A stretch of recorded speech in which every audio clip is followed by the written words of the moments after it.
So you guys might have seen it a couple days ago. We had a really cool design for an old school hero, Sigmund, to become a transcend hero. It was done by Witness Me, and it looks like he has done yet another one, which I absolutely love. And I'm gonna go over it again here today, because if you guys don't know, go to our videos, go to like our channel page, go to our videos, sort by oldest, and see what all the content was that was the beginning of Barry Gaming channel. It was all having to do with my Skerei account. We had, I think, up to 4 Skereis at one point. I think we were even building a 5th before we realized it wasn't really optimal. Who cares? It's scary. It's fun. It's like one of the coolest heroes in the game. And this would be something I considered and was hoping for way back in the day once we saw Sword Flashia, that Skerei would be the one, because Skerei was the best PvE damage dealer, hands down, back in the day. The way that their abilities work when you had multiple was crazy. And I was like, imagine if you had like a Transcendence version as well that was on a Skerei team. That would just be broken and amazing all at the same time. So hopefully you guys enjoy this one. Let's jump right into it. Another one by Witness Me.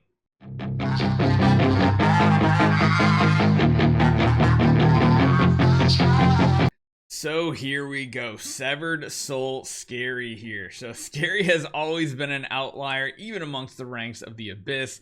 It has been consumed by its hatred long ago that it may not even remember what it was about. Skerei eliminated everything that it came across, so an unspoken rule came to be for the Abyss dwellers. Do not cross paths with Skerei under any circumstance.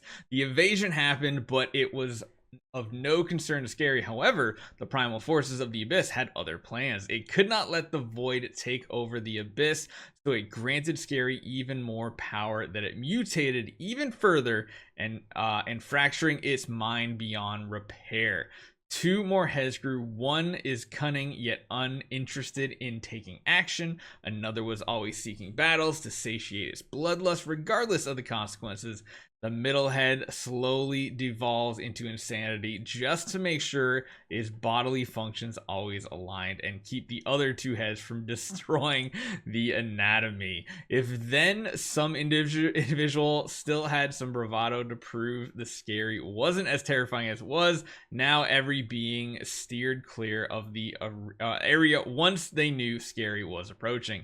If 3 heads in Discord is perfectly capable of reducing armies to ashes, one can only imagine if all heads agreed on the same thing. So you can kind of see the design here. It's really cool inspiration from the original design. Still the same color themes and everything, but it turned from like an insectoid more into like into a Hydra, which I don't know if that really fits. You still have like a scorpion type tail, so it's, I don't know, it still got like insectoid type things. It's still got these like pincer things over here. The mandibles are crazy. I just realized this guy's got 2 sets of mouths here, it looks like. I don't know if that was supposed to be or not, but really cool. 3 different heads, and it kind of fits because typically when you built a Skerei army back in the day, you usually built at least 3 of them, and we'll talk about why here in a little bit, because some of you guys might have never actually used this hero and don't understand how overpowered in PvE he used to be back in the day.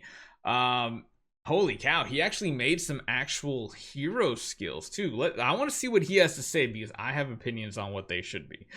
So the active skill targets all enemies and deals 2000% attack damage and tags them with Despair Lightning Mark whenever the active is released in a round which multiple of 3, or in a round which is a multiple of 3. Oh, so like round 3, 6, 9. Okay, damage goes up to 6,000. That's interesting. First passive, basic attack targets 3 random enemies.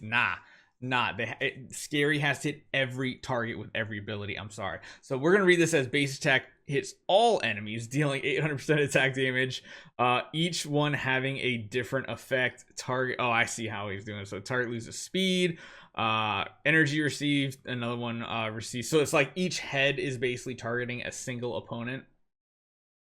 I think it needs to target everybody, and 3 different effects have a chance of happening. I think that's the way I'd like to see it. But also gives them a dazzle effect, it looks like. Next one, passive. Each time Skerei is damaged, gains 10% damage reduction for 1 round. Stacks up to 5. Inflicts the attacker with Despair Lightning Mark. Yeah, keeping the Lightning Mark theme going is where you want to see it. Last passive here, every attack of Skerei reduces enemies' damage reduction by 10% for 2 rounds. It increases its skill damage by 30 every round, which is multiple 3. Skerei has a 20% chance to release Death Ray along with his other skills. So let's read what the marks are. Increases self 35% skill damage and 35% holy damage. I like that. The dazzle effect, yeah, pretty much what we know. And then Death Ray skill effect deals 3000% attack damage that ignores armor. Yes. Has a 5% chance to completely remove the target from the field. Okay, that's a little overpowered. That might be even a little bit too much for me. But overall, I love this hero. The one thing I really like is the fact here that we're talking about lightning marks, because what made this hero so strong was that everything he did put lightning and weaken marks on them. Weaken basically reduces the target's damage that is dealt to Skerei, so a very unique thing. But if you had multiple Skerei, it worked on everybody. And lightning mark stacked up among all others. There was no cap on lightning mark, and there were no round limits at all. So essentially, increases 35% of active skill damage on the target. That was huge because you basically use demon bells and you got an active off every single round with all of your Skereis. Also stole attack on the base attack, which was cool. When he actually received damage too, he would tag them with both of those and increase his self crit damage. And then his active skill, very plain and basic, but were very strong back in the day. Deals damage against all enemies, tags it with lightning and weaken, has a 30% chance to get an extra lightning mark. That was really awesome. So if somehow these lightning marks like stacked, that would be really cool. Really, really cool, because honestly, I love the idea of having a transcendent Skerei that you also still want to use regular Skereis with.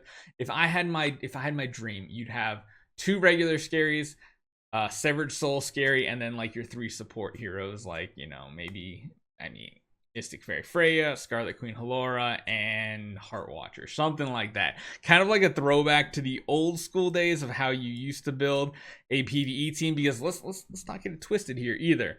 Back in the day, you could just have an army of 5-star Skereis, and you could essentially beat all of Broken Spaces 3. Yes, Broken Spaces 3, because there are only 3 levels back in the day of Broken Spaces 3. I don't know if he was still relevant when Broken Spaces 7 came out, because that was a big change. There were so many changes back in the day. Event Raid was a thing. Most of you guys might not even know what Event Raid is nowadays. Broken Spaces 3 was the cap. There were a bunch of these things that were in the game that just don't exist anymore. And they were very different too. They weren't these Broken Spaces at all. Like, they weren't even like these 3 levels. They were completely generic heroes. They were very easy to beat. And it was absolutely crushed by my man Skerei. And beyond that, he was like the best Flame Shrine hero as well. So let me know what you guys think. If he has more designs, we are going to highlight them, because maybe if DH Games sees a bunch of these, might put a little seed in their head and they might actually pick it. We'll see. Hopefully you guys enjoy this one. I'll see you guys next time.